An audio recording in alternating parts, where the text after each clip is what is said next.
Hello viewers, আসসালামু আলাইকুম। Welcome back to my channel. আমি আজকে আপনাদের সামনে হাজির হয়েছি ধুন্দুল রান্নার রেসিপি নিয়ে।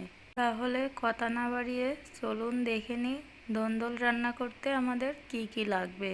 আমি এখানে নিয়ে নিয়েছি কয়েকটা কাঁচামরিচ কুচি এবং কিছুটা পরিমাণে চিংড়ি মাছ, 1.5 টেবিল চামচ পরিমাণ রসুনের পেস্ট, 1 টেবিল চামচ পরিমাণ জিরা মশলার পেস্ট, 1.5 টেবিল চামচ পরিমাণ পেঁয়াজের পেস্ট, পরিমাণ মতো লবণ এবং হলুদ, 1/2 টেবিল চামচ পরিমাণ শুকনা মরিচের গুঁড়া। আমি এখানে ধুন্দুল এবং কয়েকটা আলু সুন্দর করে কেটে নিয়েছি। এ পর্যায়ে আমি চুলায় একটি প্যান বসিয়ে দিয়েছি এবং এতে পরিমাণ মতো রান্নার তেল দিয়ে দিয়েছি। এখন আমি এর মধ্যে পেঁয়াজ, রসুন, কাঁচামরিচ, লবণ এগুলা দিয়ে দিলাম। এগুলো এখন আমি নেড়ে চেড়ে ভালোভাবে কষিয়ে নিচ্ছি। এ পর্যায়ে আমি এর মধ্যে চিংড়ি মাছগুলো অ্যাড করছি।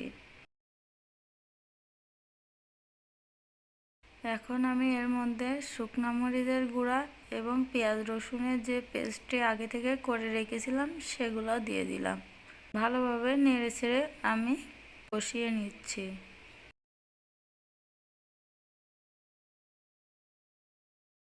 এটা আমার প্রায় কষানো হয়ে গিয়েছে। এ পর্যায়ে আমি এর মধ্যে আলু এবং ধুন্দুল আগে থেকে কেটে ধুয়ে রেখেছিলাম সেগুলা দিয়ে দিলাম। এটি আমি নেড়ে চেড়ে ভালোভাবে মশলার সাথে মাখিয়ে নিয়েছি। এ পর্যায়ে আমি ঢাকনাটা দিয়ে দিলাম এবং অপেক্ষা করছি কিছুক্ষণ পর্যন্ত। এটা আমার প্রায় হয়ে গিয়েছে, দেখতেই পাচ্ছেন এটা কতটা সুন্দর হয়েছে। ভিডিওটা কেমন হয়েছে অবশ্যই কমেন্টস করে জানাবেন। ভিডিওটা যদি আপনাদের কাছে ভালো লাগে অবশ্যই লাইক, কমেন্ট, শেয়ার করবেন। আমাদের চ্যানেলের নতুন নতুন আপডেট পেতে অবশ্যই আমাদের চ্যানেলটি সাবস্ক্রাইব করবেন। দেখা হবে পরবর্তী ভিডিওতে।